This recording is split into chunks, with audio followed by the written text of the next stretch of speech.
Because it matches what you can already see on the horizon. I need time to think, she said. You have 1 hour. He left 3 troopers and went to confer with his lieutenant, a shorter, colder-eyed figure named Vorn, who radiated the particular menace of someone who found their commander's occasional willingness to negotiate professionally embarrassing. Lisa sat down on the hold's bench. Kurt sat beside her. She could feel the thing that was wearing Robar's face on the far side of the room, being Robar with perfect accuracy, and the correctness of its performance made her skin crawl in a way that nothing had managed in a long time. She leaned very slightly toward Kurt and said, barely above a breath, "It's not Robar." He didn't react. His eyes went to the person she meant, back to the middle distance. "I know," he said. "I spotted it when you came up from the crawlways." "What gave it away?" "The way it walked." He paused. "Robar always drags his right foot when he's been in the crawlways more than an hour. Left hip goes out. He's mentioned it 4 times and never done anything about it." She sat with that for a moment, then, "Where's the real Robar?" His jaw tightened slightly. "Down in the crawlways somewhere, I'd guess." She looked at the floor. She looked at her hands. She thought about Robar Fenn, who complained about his hip and never fixed it, who had a callus on his left index finger, who had hired on at Meridian Station and fixed the Moth's drainage pumps in the first week, and become, without announcement, the most reliable person she'd ever worked with. She stood up. "All right," she said, loud enough for Steg's troopers to hear. "Get Steg. I need to talk to him." They found Robar in the lower crawlway junction, under a grid panel, dead. She didn't look for long. She looked long enough to know, and then she put the grief somewhere that it could wait. And she told Steg what she knew. Steg listened without interrupting. Then he said, "You understand what this creature is capable of?" "It killed my engineer," Lisa said. "Yes, I understand what it's capable of." "Good," said Steg. There was, underneath the word, something she hadn't expected. A very small current of approval, as though he had revised his assessment of her upward slightly. The recognition of a fellow professional. "Then you will help me hunt it. We'll work together," she said. "My terms. My crew stays unharmed. When this is done, you leave." "Agreed." Kurt touched her arm as Steg moved away. She didn't turn. "You know he's lying," Kurt said quietly. "I know." "So why? Because the Rutan is the more immediate problem," she said. "And because Steg, at least, I can read. He wants the Rutan. While he wants it, we're useful. While we're useful, we're alive," she paused. "And while we're alive, we can solve the other problem." Kurt was quiet for a moment. "What's the other problem?" "How to get both of them off my ship," she said. She said it very simply. "The way you state a navigation fix. This is where we are. This is where we need to go." And Kurt looked at her in the flat emergency lighting of the crawlway and understood, without any further discussion, that she had already started working on it. The hunt for the Rutan took the ship apart piece by piece. Steg's methodology was patient and systematic. He divided the Tiger Moth into sectors and cleared them one by one, posting guards at every junction, pulling the crew into the search, whether they wanted to participate or not. Zorel, the youngest of the passengers, a corporate-looking woman, who had spent the first hour after boarding crying, and the second hour calculating, aligned herself with the Sontarans, early, pulling Steg aside and whispering what Lisa assumed was an offer to pass on whatever she knew or suspected about the crew in exchange for guaranteed survival. Lisa watched this without comment. You couldn't blame people for fear. You could note it and adjust. Nikos lasted less time. He found a Sontaran blaster during the search of the cargo hold. Found it, picked it up, pointed it at the nearest trooper in a move that was either courage or stupidity or both, and pulled the trigger. The blaster did not fire. Steg had not primed it.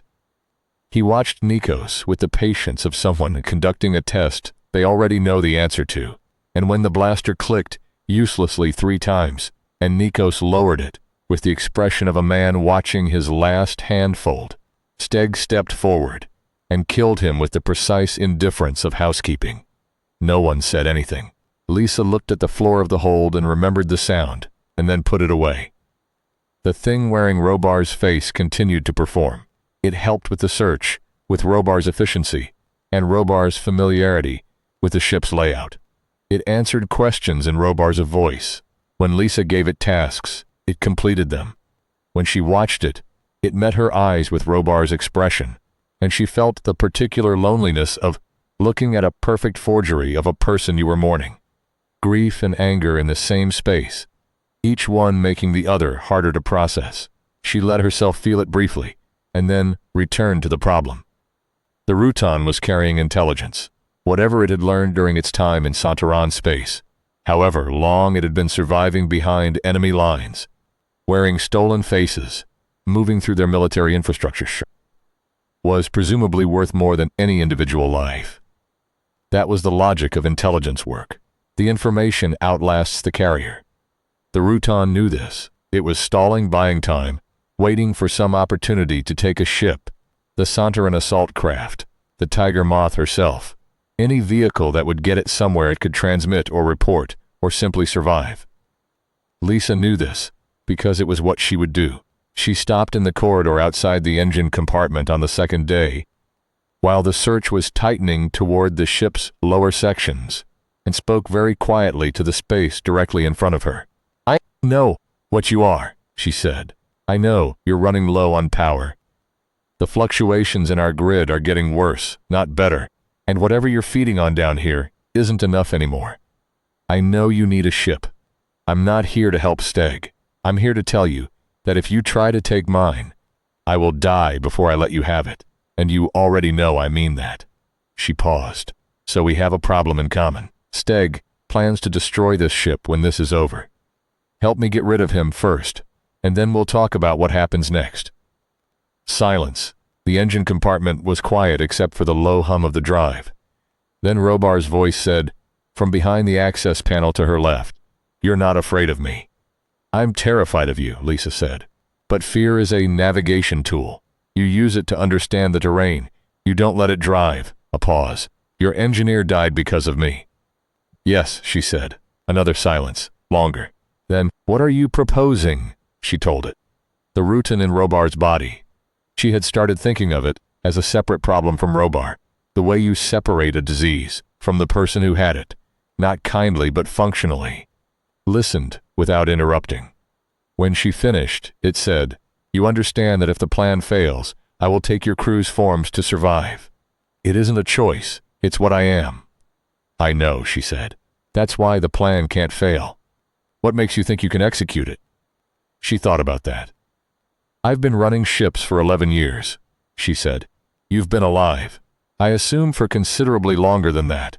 But this is my ship, and there is nothing on this ship that I don't know better than you do, and nothing about the way it moves that you can predict better than I can."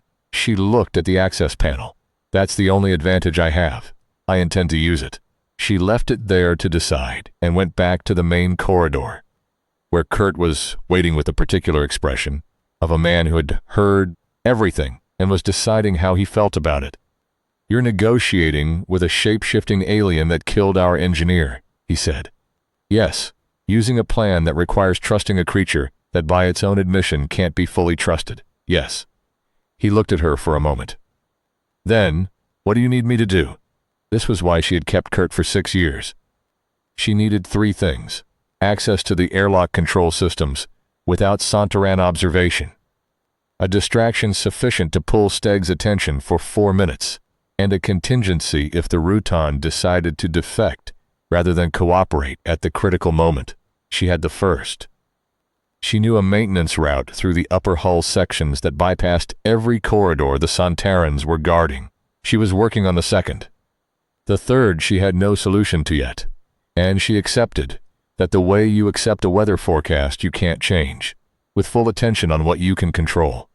The distraction came from an unexpected source, Mari, a quiet, technical-minded member of Lisa's crew who had spent the first day and a half of the crisis in a state of stunned silence that Lisa had taken for shock, came to her on the second evening with shaking hands and a very steady voice and said, "I've been thinking about the holographic repair system. The Tiger Moth's holographic maintenance interface was her own addition to the ship's systems, an experimental overlay that let crew members interact with virtual representations of the ship's components in real time, running diagnostic scenarios simulations without touching the actual hardware. It was, in normal circumstances, used for training and fault-finding. It projected a full-scale virtual environment around whatever section of the ship was being interrogated, responsive to touch and movement, technically dense enough to require full concentration from whoever was operating it. "The Suntarans haven't seen it," Mari said. "They don't know what it is. If we activate it in the main engineering bay and I run a full hull diagnostic, it'll produce a light show," Lisa said slowly. "Something they've never encountered. Something that takes multiple humans to operate. Something that looks like we're doing something critical to the ship," Mari said. "Something Steg will want to understand before he shuts it down." Lisa looked at her. Mari looked back with the expression of someone who had spent 48 hours being terrified and had finally found a direction to point it. "Do it," Lisa said. The holographic diagnostic activated at 0400 hours ship time, chosen because Santaran biometrics, as far as Lisa could tell from 2 days of observation, followed a cycle that had its closest analog to reduced attention in the small hours. Not sleep exactly, but something functionally similar, a dimming. The engineering bay lit up like a star going nova. The holographic environment projected the tiger moth's entire interior structure in blue-white light. Three-dimensional, interactive, detailed enough that individual conduit runs were visible as glowing threads. Steg came within 90 seconds. Lisa heard him in the corridor, the heavy tread of armored boots, more urgent than usual. And then she was moving through the upper maintenance route, fast and quiet, Kurt 6 steps behind her, the Rutan 3 steps behind him, in a form she had never seen before. Its natural shape finally, which was nothing like a human, and nothing like anything she had a reference for. A luminous, gelatinous thing that moved in silence and left no footprints, and had been carrying Robar Fenn's face like a coat for 2 days. She didn't look at it directly. She kept moving. The port airlock was exactly where it always was. The assault craft was docked at the umbilical. Lisa pulled the airlock control panel and started working. Steg had, at some point in the preceding 12 hours, planted a bomb in the airlock tunnel. She found it because she knew her own ship, and she was looking for exactly this kind of insurance policy. It was a military-grade device, packed, set to detonate on a timer or remote signal, designed to sever the umbilical and destroy whatever was in the adjacent section when it went. It was, she noted, elegant work. Steg was thorough. She respected it the way you respect a well-designed problem. She removed the bomb from the tunnel. She held it in her hands for a moment, thinking about Robar, about Nikos, about the Santaran troopers who had moved through her ship for 2 days, with their guns and their certainty, and their ancient grinding war. About 11 years, about the tiger moth, her bones, her smell. She walked to the assault craft's docking seal and placed the bomb on the far side of it. Behind her, the Rutan moved past her in its natural shape, fluid and silent, into the assault craft's interior. It paused at the threshold and turned. Not Robar's face, not any face. Just the cold, luminous form of a thing that had been alive longer than human civilization, and had survived by wearing other people's faces, and said, in a voice that was not Robar's, not anyone's, something like gratitude. She wasn't sure. The inflection was alien in the most literal sense. "Go," she said, "and then we're done." It went. She sealed the docking umbilical from the tiger moth's side. She had approximately 90 seconds before Steg realized. The diagnostic was a distraction and came back to the airlock. She had 60 when she heard his boots in the corridor. She moved to the wall panel beside the airlock and pressed her back flat against the corridor wall and waited with the remote detonator from the bomb in her hand. And she thought about Robar again, briefly, clearly, allowing herself the full weight of it. And then she set it aside with the discipline of 11 years and focused on the sounds in the corridor. Steg came through the bulkhead door with Vorn behind him and 2 troopers beyond. That he saw the sealed umbilical. He saw the empty airlock. He turned to look at her. The full force of the flat, expressionless faceplate. And in the half-second, before he raised his weapon, she saw him arrive. At the same conclusion she had arrived at, running the same calculation, and she watched him understand that he had been outmaneuvered on his own terms, by a human captain, on a civilian ship, in a 3-day shakedown cruise, and that there was nothing left to do about it. "The Rutan is in your assault ship," Lisa said. "The ship is sealed from this side. There's a bomb attached to the external docking seal." She held up the detonator. "You can kill me. Your troopers can kill my crew, but then nobody flies the Tiger Moth, and you have no way off this ship, and the detonator is dead man switched." She looked at him. "Or you can take your troopers and go back the way you came, through the emergency junction on the starboard side, which I'll open for you in exchange for a 60-second head start, and then you can chase your Rutan." Vorn raised his weapon. Steg put his arm out. A small gesture. Vorn stopped. Steg looked at her for a long moment. She had, over 2 days, gotten no better at reading the expressionless faceplate, but she had gotten better at reading the angle of his head, the set of his shoulders, the micro-adjustments and posture that served the same function as the facial expressions she couldn't see. And what she read now was not anger. It was, she thought, assessment. The same thing she felt when she looked at an unfamiliar ship for the first time and had to decide if it was worth the risk. "You planned this from the moment I boarded," Steg said. "I planned it from the moment Kurt told me what he saw in the crawlways," she said. "I had more time." Steg was quiet. "Then you are a worthy adversary, Captain Duran." "I'm a merchant captain who wants her ship back," she said. "Go get your spy." Kurt had the starboard emergency junction open by the time Steg reached it. The Sontarans filed through in good order, weapons still out, but pointed at nothing in particular. The rearguard posture of soldiers in retreat, who still want to make it clear they're choosing to leave rather than being pushed.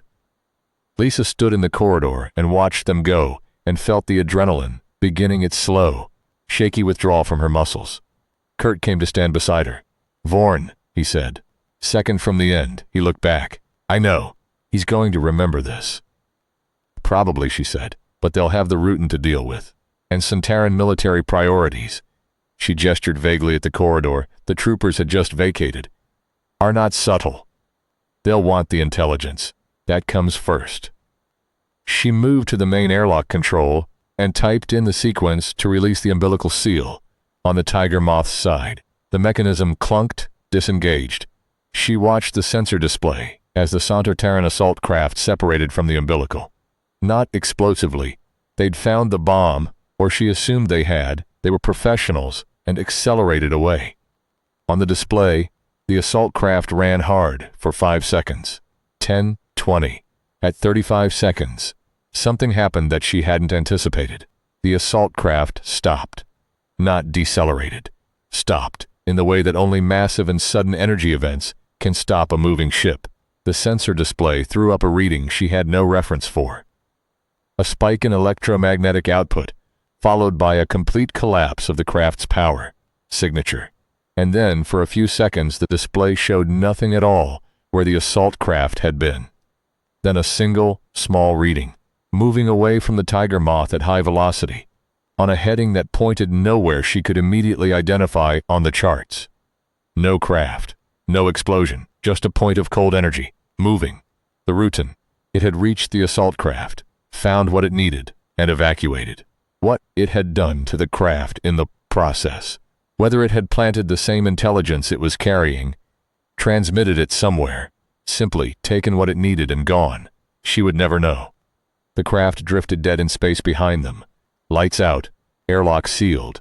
Whatever secrets it had contained, now scattered somewhere in the distance. She looked at the display for a long time. Then she went and sat down on the holds bench, in the same spot where she had sat when Steg gave her 1 hour, and she put her hands on her knees and felt the Tiger Moth breathing around her. The circulation system, the drive hum, the small structural songs of metal and pressure. And she thought about Robar. Just Robar. Just the fact of him, his calloused hands, his crooked smile, the hip that he'd never gotten fixed. And she let herself sit with that until the shape of it was clear and the grief had a boundary she could hold. Kurt came and sat beside her. He didn't say anything. He was, as always, precisely where she needed him to be without being asked. "Is anyone hurt?"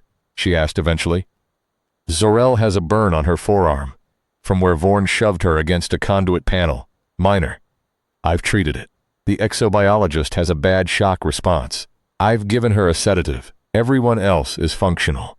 He paused. Given the circumstances, she agreed. She stood. She moved to the communications console and composed a message to Meridian Station, a precise, factual account of what had happened, stripped of everything that couldn't be verified, sufficient to constitute a report and start whatever formal process the transit authority would inevitably require. She sent it on the tight beam, and then turned to the navigation display and calculated the return course. 3 days to Meridian, a different 3 days than the ones she'd planned. She pulled the solar sails back in. They weren't going to drift anymore. She lit the main drive and felt the moth pick up speed, solid and certain beneath her feet, and she thought about a thing that was old beyond reckoning that had worn Robar's face, and said something like, "Thank you," before it left. And she thought about a clone warrior who had watched her outmaneuver him and called her worthy, and she thought about 11 years of ships and the smell of cold metal and old promises. She thought, I don't know what else is out there. She thought, I know what I'm made of now. The tiger moth ran hard for Meridian, and the stars held still, and behind them in the dark, a dead assault craft drifted in the silence of a war that had nothing to do with humans, that had been going on since before humans had language to describe it, that would go on long after humans were gone. Unless they weren't. Unless the 11 years became 12, and the tiger moth became a fleet, and the merchant captains became something else, something that the old wars hadn't accounted for, something small and stubborn and very hard to kill, something that smelled like cold metal and remembered its dead. She took the helm. She pointed the moth at Meridian. She flew. The transit authority's inquiry took 3 weeks. Lisa told them everything in the same order. She'd assembled it during the voyage back. Clean, factual, documented with the sensor logs and the engineering bay's diagnostic records and the bomb's remnant circuitry, which she had bagged and sealed with the precise care of someone who knew that evidence had to speak for itself. The inquiry board listened. They asked questions. Some of the questions were good.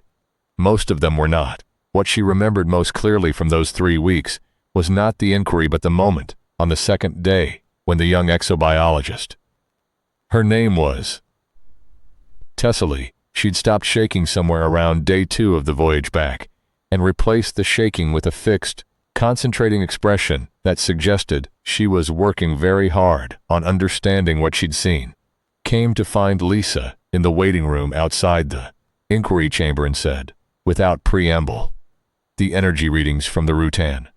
Before it left the assault craft, I've been working out what they mean. Lisa looked at her. And it wasn't just transmitting, Tessely said. She had a datpad with her, covered in calculations that Lisa couldn't fully follow. The energy spike before it left the craft, that was a broadcast, not targeted, omnidirectional. It was telling its own side what it had learned. She paused. Everything it learned on that ship, everything it observed while it was pretending to be Robar, including us. Lisa processed this. So they know about humans. They know about the tiger moth, Tessely said carefully. They know about its drive configuration, its layout, its power systems. They know a human captain ran an effective counter-infiltration operation against a Santaran boarding party. They know, she hesitated, that we're worth knowing about. Lisa sat with this for a moment. Outside the inquiry chamber's windows, Meridian Station moved in its slow orbit, docks and cargo handlers, and the endless ordinary commerce of human space, the specific unromantic business of civilization, proceeding at the rate of 10,000 small decisions per hour. She thought about what it meant to be worth knowing about. "I need to hire a new engineer," she said. Tessely blinked. "That's..." "Your response is, 'I know what it means,'" Lisa said. "I'll think about it on the next run." She looked at the dat pad. "Send me those calculations, all of them." She stood up. "And if you want the exobiology posting on the tiger moth, it's yours. The pay's not great, but the work is," she considered, "rarely boring." Tessely looked at her for a long moment with the expression of someone recalibrating their expectations of the world. "Yes," she said. "All right, yes." Kurt was waiting in the corridor outside with 2 cups of coffee and the expression of a man who has already decided what he thinks and is simply waiting to see if anyone else agrees. "She's joining the crew," Lisa told him. "Good." He handed her a cup. "I read her preliminary calculations on the tram over. She's figured out something about the Rutan's transmission pattern that I don't think the Transit Authority is going to like. I know. They're going to want us to brief their military liaison. I know." After which, Kurt said carefully, "There will be people who take this very seriously. Possibly people with considerably more resources than one merchant captain and a solar yacht." "Good," Lisa said. She drank her coffee. It was the particular terrible brand from the inquiry board's waiting room that had been providing the same terrible coffee to people waiting outside, the same terrible inquiry chamber for the last 40 years, and had achieved, through sheer persistence, a kind of terrible excellence. She drank it in one go and set the cup down. "I want to be running again in 2 weeks," she said. "New engineer, new charter, new course. I'm not stopping." "Because?" Kurt asked. She thought about Robar. She thought about Steg's flat faceplate and the angle of his head when he called her worthy. She thought about the Rutan's cold, luminous form passing through the airlock, and the broadcast it had sent, and the fact that somewhere out in the dark, something very old and very capable now knew that humans existed, and that humans were the kind of problem worth filing away for future reference. "Because stopping is what they're counting on," she said. "And I don't give anything what it's counting on." She walked back into the inquiry chamber, and the inquiry board looked up from their notes, and she sat down in the chair across from them and folded her hands on the table and waited for the next question, steady and present and entirely unwilling to be smaller than what the last week had made her. Outside, Meridian Station continued its orbit. The docks moved their cargo. The transit corridors filled and emptied with the routine traffic of human commerce. Somewhere beyond the station's sensor horizon, a dead assault craft drifted in the cold, carrying its encrypted record of an encounter between an ancient war machine and a merchant captain who had simply refused to behave as predicted.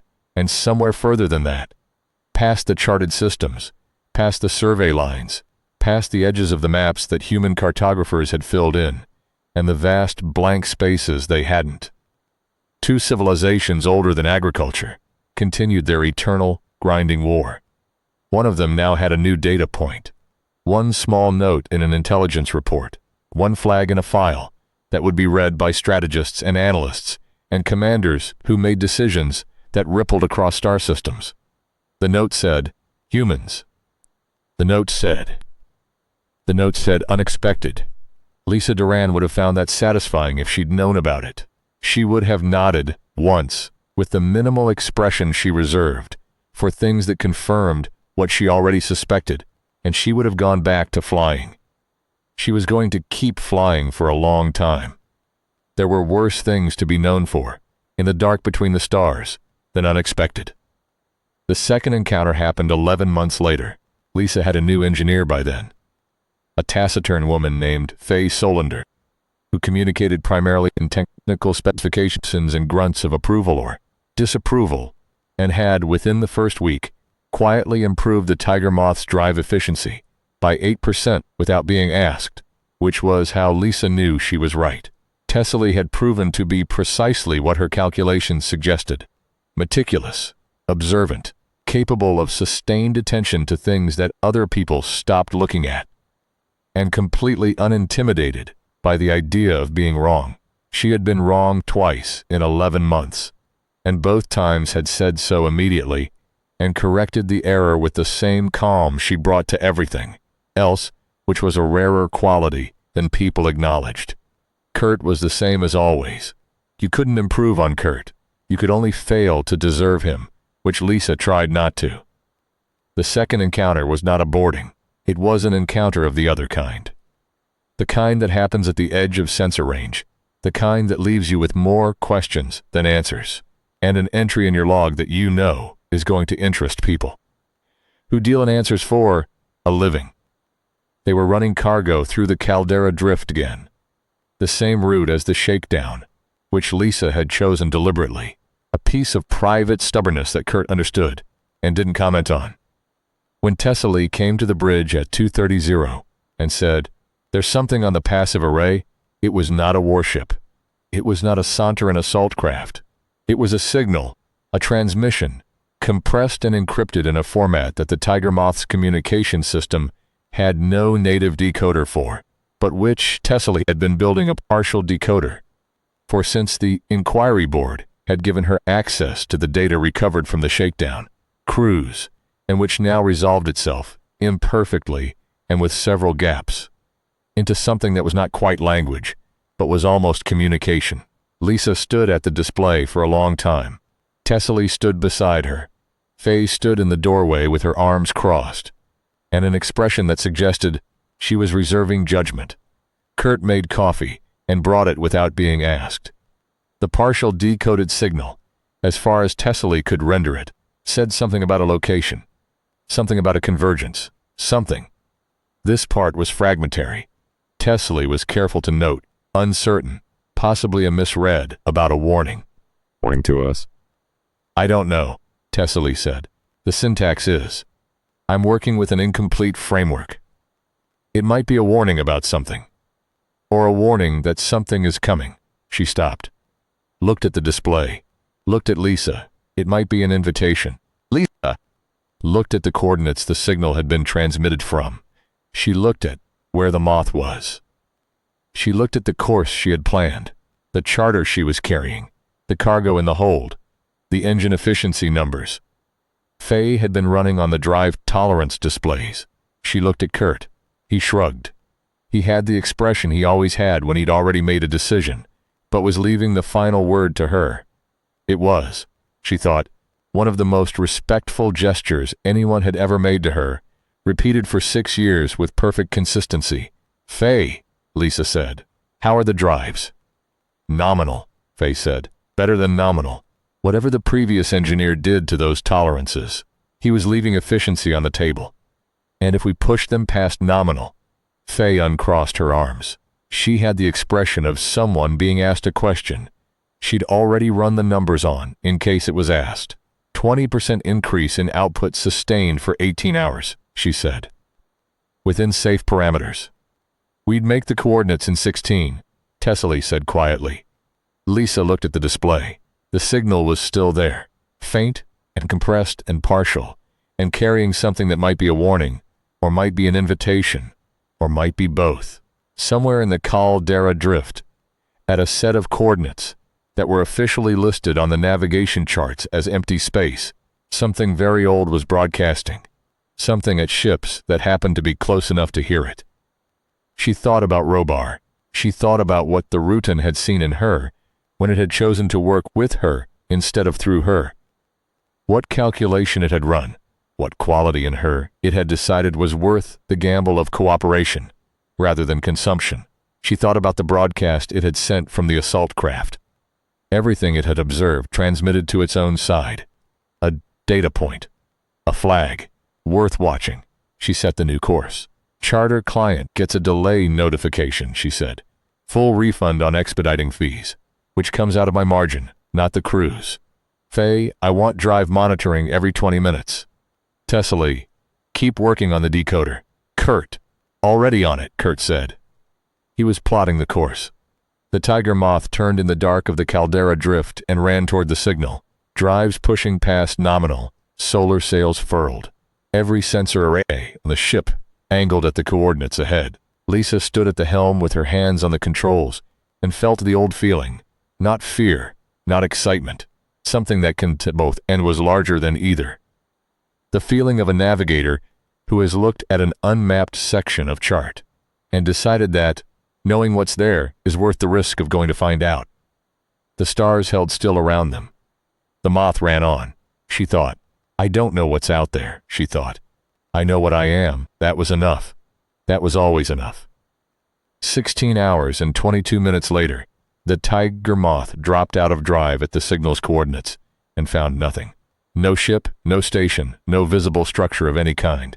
Just space. Just the particular silence of space that isn't natural silence, but the absence of interference, the absence of the 100 small signals that populated charted corridors. And then Tesley said, I'm reading a debris field. Small particles, very dense concentration, about 8,000 kilometers, bearing 047. And then Faye said, from engineering, the drive efficiency just went up. Without any input from me, the drive efficiency went up. And then Kurt said nothing, because Kurt looked at the display and understood what it meant before Lisa did. And he simply pointed. The debris field was not random. It had a pattern, concentric arcs, the remnant of an explosion that had happened a long time ago, the ghost of a ship or a structure, now reduced to its constituent parts, and slowly spreading through the drift on the mathematics of dispersal. Something had been destroyed here, something very large. In the center of the debris field, drifting and dark, was a single intact object, a Sontaran probe, not damaged, not destroyed, powered down or powered off, or, as Lisa increasingly suspected, while Tesley worked through the implications, deliberately left here with its communications array, pointed in the direction of the nearest transit corridor, left here broadcasting a compressed signal in a format that would take a human ship's systems, a partial decoder, and 11 months to render intelligible. They left this for us, Tesley said. Steg's phalanx? Kurt asked. I don't know whose phalanx, Tesley said, but someone left this. Someone who knew that the debris field would block it from Sontaran sensor sweeps, but not from civilian-grade passive arrays. Someone who knew that the signal would need partial decoding. She looked at Lisa. Someone who understood that a human crew, who'd been through what we'd been through, would be the right kind of people to decode it. Lisa thought about the Rutan, about the broadcast from the assault craft, about the data point, about worth watching. Open it, she said. The probe's archive took 4 hours to crack and 3 hours to translate and had, at its core, a navigational chart that was unlike any navigational chart Lisa had ever seen, not because of where it covered, but because of what it marked. Shipping lanes. Human shipping lanes. The transit corridors and commercial routes and supply chains of human space, mapped with a precision that no human survey had ever achieved. Annotated in a system she didn't recognize. Flagged with indicators she couldn't fully interpret. Some of the flags were on the tiger moth's regular routes. They've been watching us, Faye said. Yes, Lisa said. For how long? She looked at the chart. She looked at the annotations, the precision of the survey data, the accumulated detail of what appeared to be a long and patient intelligence-gathering operation conducted at the margins of human space by something that had decided at some point that human space was worth the effort of mapping. Long enough, she said. There was a silence on the bridge. The debris field drifted around them. The ghost of something destroyed, and the probe sat in the middle of it with its archive open, and its long silence ended. Then Tesley said, the partial decoder also resolved one more fragment. I was going to mention it earlier, but I wanted to be sure. Say it, Lisa said. The warning I mentioned, Tesley said. The thing that might be an invitation. I think I was wrong about both of those. I've gone back through the syntax framework, and I think what it actually is, she paused, is a question. What question? Tesley looked at the display. Looked at Lisa. Said it plainly in the flat declarative style that Lisa had come to recognize as her way of handling things too large for hedging. Are you ready? The debris field drifted. The moth hummed. The stars held their positions in the dark. Lisa looked at the question for a long time. Longer than she'd looked at anything, since she'd stood over Robar's body in the crawlway, and let herself know the full weight of it? She looked at the question and felt 11 years under her feet. 12 now. The moth's particular smell, Kurt steady on her right, the sound of Faye running silent numbers in engineering, Tessely with her calculations and her precision and her willingness to be wrong. She thought. No, she thought. Not yet, she thought. But we will be. She reached forward and began composing the reply. She kept it short. She kept it honest. She sent it out on every frequency the tiger moth carried, aimed at nothing in particular, aimed at everything, broadcast into the dark of the caldera drift, where something patient and old had been watching the lights of human space and finally decided to ask. The message said, "We're working on it." The message said, "Don't count us out." The message said, "Give us time." And then the tiger moth turned and set course for Meridian and flew. 6 weeks after the Transit Authority inquiry closed, a man Lisa had never seen before came to find her at Meridian's docking ring 7. He was unremarkable in the careful way that some professionals cultivate unremarkability. Average height, nondescript clothing, the kind of face you'd struggle to describe 5 minutes after you'd looked away from it. He carried no visible identification, and he had the particular stillness of someone who had trained himself out of the small involuntary movements that read as nervousness. He found her in the moth's cargo bay, supervising the loading of a sealed container consignment for the Vega Transit, and he waited until Kurt was at the far end of the bay before he approached. "Captain Duran," he said, "my name is Aldrich. I work for an agency that doesn't have a publicly registered name, which tells you roughly what kind of agency it is." She kept her eyes on the cargo. "Go on." "We've been tracking the Sontaran activity around the caldera drift for about 2 years, he said. "Your incident is the closest documented contact with a Sontaran boarding party in civilian space in those 2 years. Your sensor logs are the most complete record we have of Sontaran field methodology in a ship seizure operation." He paused. "And the probe you recovered last month?" She turned to look at him. "You've been watching the moth." "Since the inquiry," he said, unashamed, matter of fact about it in the way that intelligence professionals were matter of fact about things that would trouble a civilian conscience. Not because the conscience wasn't there, she thought, but because it had been subordinated to a longer calculation. The probe's archive is the most significant strategic find in this sector in years. We'd like to understand it fully. We'd like your help. What kind of help? Consultancy. Your routes cover the caldera drift transit on a regular basis. Your crew has demonstrated an unusual. He paused, choosing the word. Aptitude for anomaly detection. We'd like to formalize that relationship. He reached into his jacket and produced a card with a number on it. No obligation. No contractual entanglement you haven't approved. We understand you're independent. We'd prefer to keep you that way. She took the card, looked at it, looked at him. "What are the Sontarans planning?" she asked. He was quiet for a moment. The considering quiet, not the evasive kind. She'd learned to tell them apart. "We don't know," he said.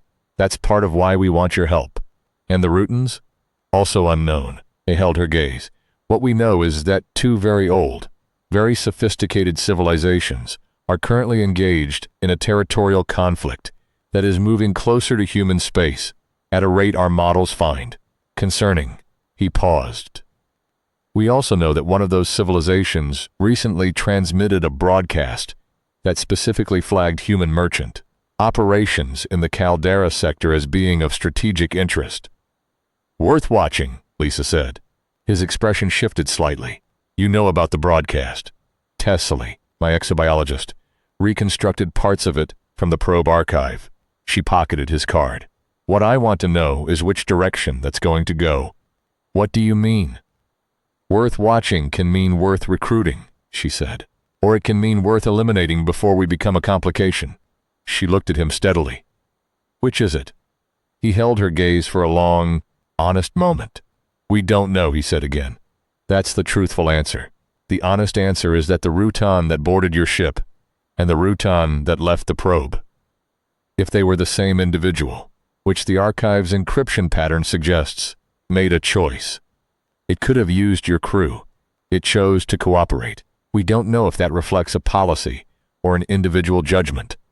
We don't know if it will happen again. He paused. What we know is that you handled it. She looked at the cargo bay, the containers, the loaders, the moth's familiar dimensions around her. She thought about Robar again. She thought about that often. Not obsessively, not in the way that hollow grief circles the same drain, but with the steady, purposeful attention she gave to things she needed to understand. He had been the first cost. She did not intend him to be the last, but she intended every cost that followed to be paid for something worth the price. I'll call the number, she said, when I have something worth trading. Aldrich nodded. That's all we're asking. He turned to go. Then, without turning back, he said, the probe's question, are you ready? We found the same transmission pattern 3 other times in the archive. All 3 targeted different vessels in different sectors. All 3 went unanswered. He paused. Yours was the first response in the record. He walked away into the docking ring traffic and was immediately unremarkable and invisible, which was, she assumed, the professional goal. She stood in the cargo bay and thought about what it meant to be first. She went back to supervising the loading and thought about it for 3 more days while the moth made the Vega transit, and she did not resolve it into anything clean or comfortable, and she was glad of that. The things that resolved cleanly were usually the things you hadn't looked at hard enough. On the 4th day, Faye came to her with drive data and said, I've been running some numbers. Faye Solander communicated in drives and tolerances and efficiency margins, and when she said she had been running some numbers, it meant she had been thinking about something, in the only language she fully trusted. What numbers? Lisa asked. If the Sontaran war phalanx that boarded us is representative of their standard boarding methodology, and your encounter data suggests it is, then their operational range from a fixed base is approximately 4 light-years per campaign cycle. She laid the data on the helm console, neat and annotated. Their nearest confirmed base, based on the probe archive's navigation markers, is 11 light-years from the Caldera Drift. She tapped a point on the display, which means they can't reach us in force. Not currently. Currently, Lisa said. Currently, Faye agreed. The probe archive also shows survey markers. Survey markers that are moving. She paused. They're not at 11 light-years anymore. They're at 9. Lisa looked at the numbers. She looked at Tesley's calculations, which were also open on the helm display. She looked at the navigation chart from the probe, with its meticulous mapping of human shipping lanes. How long? She said. At the rate the survey markers have been moving until they're at 4. Faye said a number. It was not a large number. It was not a comfortable number. It was the kind of number that changed the terms of every other question you were currently asking. Lisa looked at it for a long time. Get Tesley, she said. Get Kurt. Cargo hold, 20 minutes. She called the number on Aldrich's card. He picked up immediately. Captain Duran. I have something worth trading, she said. He was on a shuttle to the Moth within 4 hours. He brought 2 colleagues, equally unremarkable, equally still. They sat in the cargo hold with Lisa and Kurt and Tesley and Faye, and they looked at Faye's numbers and Tesley's translation work and the probe archive in its entirety, and for the first time, the particular unremarkable stillness of all 3 of them developed a crack. Not panic, not fear, but the specific focus of people who have received information that requires immediate and significant decisions. We need this data, Aldrich said. I know, Lisa said. It's yours, on 2 conditions, name them. First, she said, Robar Fenn is in the official inquiry record as deceased in circumstances related to an alien boarding incident. That record gets amended to reflect that he died performing an active intelligence role. His family gets the compensation classification that goes with that. Aldrich looked at her. Something shifted in his professional stillness. Not surprise exactly, but recognition. The recognition of a value she was showing him. Done, he said. Second, Lisa said. You leave the Tiger Moth independent. We keep our routes, our charter clients, our operations. We share what we find. We are not absorbed. Not contracted, not controlled. We fly the drift because we know it, and because that's worth more to you than another asset you have to manage. Aldrich considered this for precisely as long as it took him to run the calculation. Done, he said again. Good. She pushed the full archive across the table. Then let's talk about what 9 light-years means. They talked for 6 hours. By the end of it, Tessely had 3 new colleagues in the network of people she was corresponding with on the translation framework. Faye had a technical liaison at a naval engineering facility who was very interested in what the probe's archive said about Sontaran drive signatures, and Lisa had a formal, if entirely undocumented, arrangement with an agency that didn't have a publicly registered name. Kurt walked the 3 unremarkable people back to the docking ring when it was done. He came back to the cargo hold where Lisa was standing with her hands on the table, looking at the empty space where the archive data had been. Well, he said. Well, she agreed. That's considerably more complicated than a shakedown cruise. Yes. He looked at her. She looked at the table. Outside the Moth's hull, Meridian Station continued its orbit. The docks moved their cargo. The transit corridors filled and emptied. Do you regret it? He asked. She thought about the question seriously, the way it deserved. She thought about Robar. She thought about the detonator in her hand in the corridor, and Steg's flat faceplate, and the moment she had decided that the most useful thing she could do with the next 60 seconds was not run, but wait. She thought about the Rutan's luminous form passing through the airlock, something ancient and cold and completely alien, making a choice that looked, from the outside, like something a person might make. No, she said. Good, Kurt said. He sat down on the cargo hold bench. What's next? She straightened up. She looked at the navigation display. The Moth's next charter was a resource survey run for a mining collective. 2 weeks out into the drift along the same corridor the probe had been broadcasting from. We fly the route, she said. We watch. We report what we find. She paused. And if something boards us again, we handle it, Kurt said. We handle it, she agreed. She went to the helm. She ran the pre-departure checks with the thoroughness of 12 years. Every instrument, every system, every tolerance reading, the smell of cold metal and old promises, and the very specific smell of the Tiger Moth's circulation system that no other ship in any registry produced. She knew every number. She knew every sound. She knew the particular creak the porthole section made in the transition between sunward and starward temperature gradients, and what it meant and what it didn't mean, and the exact difference between the two. The Moth was ready. She was ready. Drive nominal, Faye said from engineering.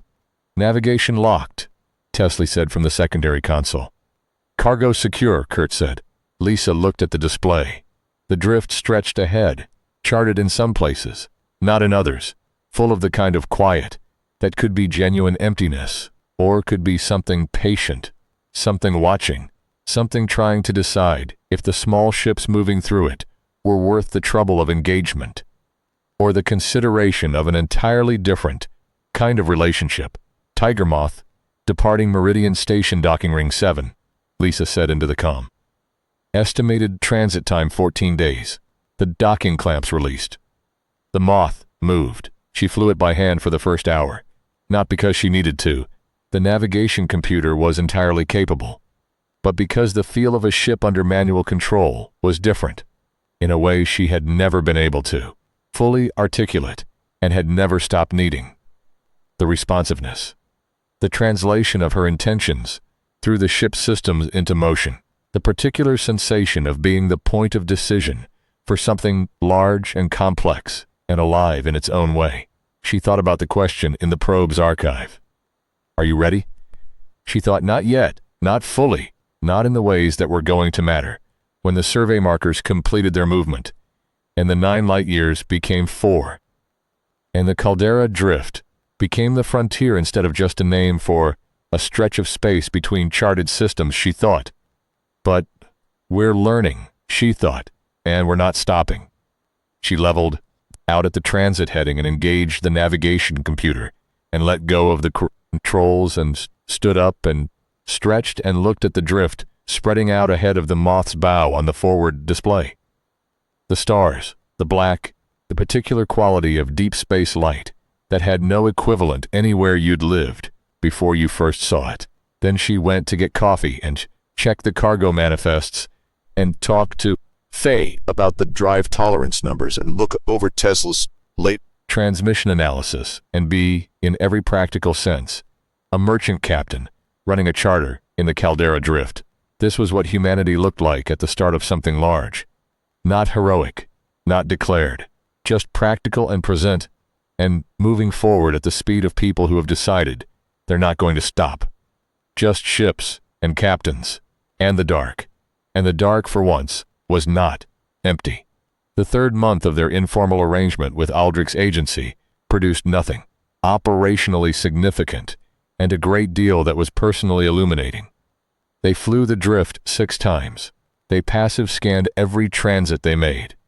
Tessely refined her decoder on 2 additional signal fragments that phase-enhanced array upgraded, quietly, with components that arrived from a naval facility, without any accompanying documentation, pulled from the background radiation of the sector. Outer boundary. Kurt maintained a running log that was meticulous and dry, and if you read it carefully, conveyed the specific quality of a man who was not yet alarmed, but was paying very close attention. The things they found were small, a survey marker that had moved, an encrypted beacon they couldn't crack, but whose frequency signature matched one in the probe archive. 3 separate instances of drive interference readings on the Tiger Moth's passive array that were consistent with Sontaran vessels running dark, powered down to minimal signature, stationary, the equivalent of holding very still, and hoping you were not noticed. The first time, Lisa had gone to her personal quarters and sat on her bunk and breathed slowly for approximately 4 minutes, working through the implications. The second time, she had noted it in the log with the same tone Kurt used, and continued the transit. The third time, she had marked the coordinates and sent them to Aldrich before she finished her coffee. This was, she was increasingly certain, what intelligence work looked like from the inside. Not dramatic. Not a story you would tell to people who wanted excitement. A slow accumulation of tiny signals, each one individually insufficient, collectively building toward a picture that was becoming, month by month, undeniably clear. The picture was, the Sontarans were mapping human space with the patience of a civilization that thought in centuries and had no reason to hurry. The picture was, they had not yet decided what to do about what they were mapping. The picture was, the Rutan that had been on the Tiger Moth and the probe that had been left in the debris field were related to each other in a way that suggested one faction within the Rutan leadership had concluded something about humanity and was acting on that conclusion independent of whatever the broader Rutan strategy was. The picture was, human space sat between 2 ancient powers whose war was so long established, so deeply structured into the assumptions of both civilizations, that neither of them had doctrine for what to do if a third party appeared in the middle of it. This last piece came from Tessely, late at night in the Moth's small galley over cold food, and a datapad full of translation fragments, 3 months into the arrangement. The war has been running for so long, Tessely said, that their entire strategic framework assumes a 2-party conflict. Every doctrine, every formation, every resource allocation. 2 enemies, no others. She looked at the datapad. Humans don't fit the framework. We're not a resource. We're not an enemy. We're not an ally because we haven't been asked and we haven't declared. We're, she searched for the word, anomalous. Anomalies get resolved, Lisa said. Yes, Tessely said. That's the concern. The way you resolve an anomaly depends on whether you decide it's a threat or an asset, and the decision about which one we are. She gestured at the datapad, the probe archive. The 6 months of signal fragments is being made right now by both sides, independently. And whichever side makes a decision first, Lisa said slowly, sets the terms. Yes, Lisa looked at the cold food on the galley table. She thought about what it meant for humanity's relationship with 2 cosmic superpowers, to be decided, in part, by the quality of the evidence those superpowers had access to. She thought about the Rutan's broadcast from the assault craft, the data it had, transmitted to its own side, the picture it had painted of the humans it had encountered. She thought about what that picture looked like: a merchant captain, a shakedown cruise, a crew that had been afraid and had managed its fear, and had found, in the management of it, the capacity to outmaneuver a military commander. Not soldiers, not heroes in the conventional sense. Something harder to categorize and, she suspected, harder to dismiss. She picked up the cold food and ate it. "We need to think about what case we're making," she said. Tessely looked at her. "Case? To whichever side decides first." She set down the datapad. "We're not soldiers, and we're not going to pretend we are. We're not a galactic power, and we're not going to pretend that either. But we're," she paused, "here, in the middle of their map, making our own decisions. And the question of how they decide to deal with us is going to be shaped by what they think we're capable of, or what they think we want." Tessely said. Lisa looked at her. "The Rutan that worked with you," Tessely said. "It could have used you. It chose not to. That was a decision about what you were, about what you valued." She paused. "The probe question, 'Are you ready?' isn't asking if you're ready to fight. I don't think it's asking that at all. I think it's asking whether you understand what's happening." She held Lisa's gaze. "Do you understand yet?" "That's what it's asking." Lisa sat with this for a long moment. She thought about 11 years. She thought about the way the moth felt under her hands. She thought about Kurt, who showed up wherever she needed him. About Faye, who improved the drives without being asked. About Tessely herself, wrong twice in 3 months, and both times said so immediately, and then continued.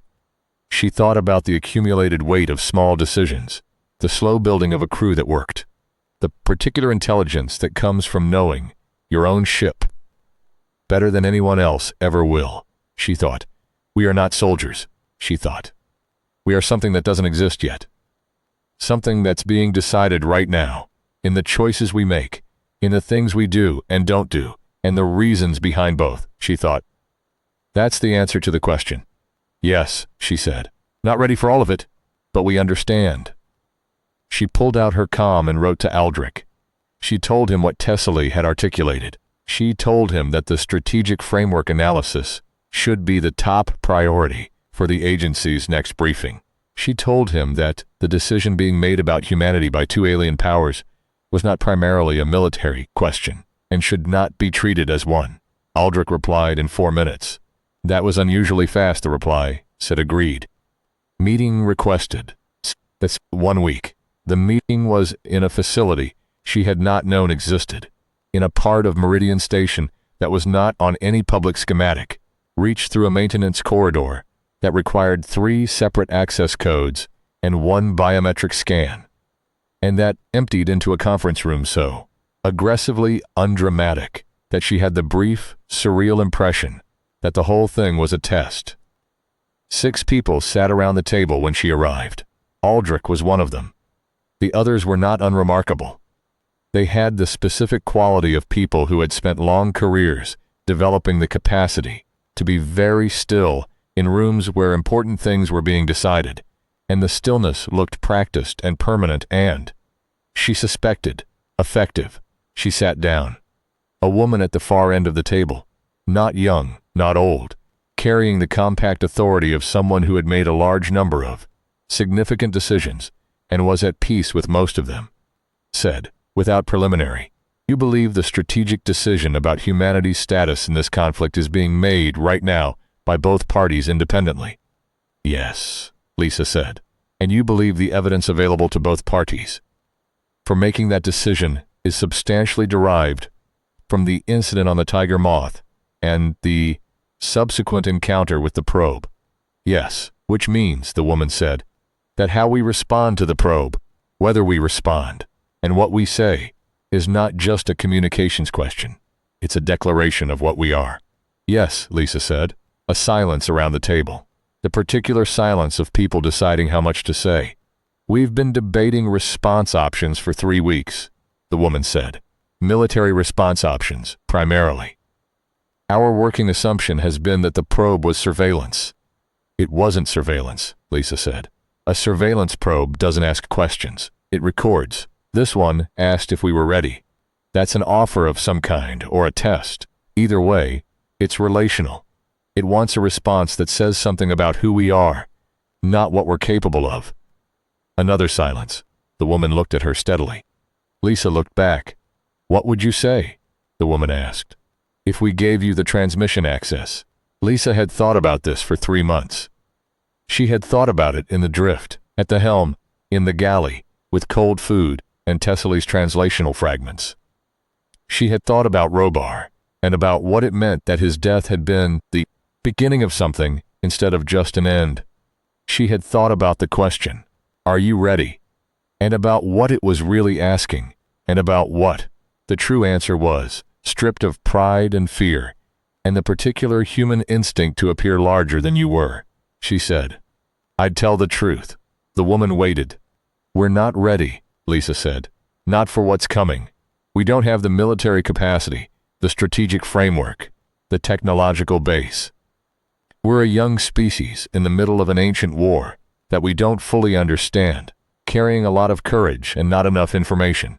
If we tell them we're ready, if we posture, they'll test the claim and find it false and decide. We're either stupid or deceptive, neither of which serves us. She paused. But we're also not nothing. We have the probe's archive because a merchant crew on a shakedown cruise managed an impossible situation without collapsing.